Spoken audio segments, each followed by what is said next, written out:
Viral hiasan kubah masjid dari emas seharga 3 miliar yang dicuri kini berhasil ditemukan.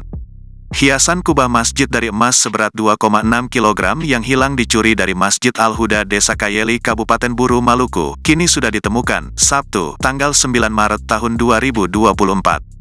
Hiasan kubah masjid atau tiang alif dari emas senilai 3 miliar itu ditemukan tertanam di sebuah lokasi di hutan di Desa Kayeli. Betul tadi sudah ditemukan, sudah didapat tadi pagi di Desa Kayeli, kata Kepala Seksi Humas Polres Buru, Aibda Jamaluddin saat dihubungi dari Ambon, Sabtu, tanggal 9 Maret tahun 2024. Selain menemukan tiang alif yang dicuri, polisi juga ikut mengamankan sejumlah orang untuk dimintai keterangan. Sayangnya, Jamaluddin belum mau membeberkan identitas dari sejumlah orang tersebut.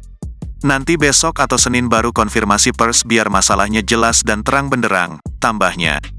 Diketahui, hiasan kubah masjid atau tiang alif di Masjid Al-Huda ini sempat hilang pada Senin dini hari, tanggal 4 Maret tahun 2024. Tiang alif emas tersebut merupakan sumbangan warga Desa Kayeli dan juga penambang di Gunung Botak. Hilangnya tiang alif di kubah masjid tersebut sempat membuat heboh warga di Kabupaten Buru.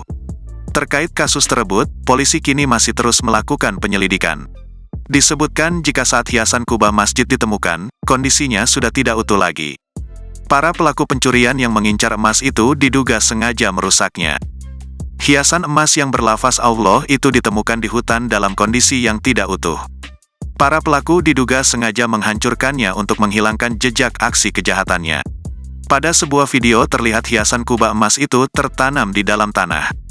Kemudian beberapa orang menggali gundukan tanah dan mengambil hiasan kubah itu.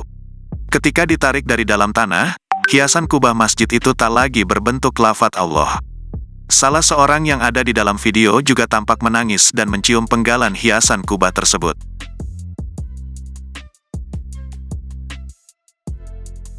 Download Tribun X sekarang, menghadirkan lokal menjadi Indonesia.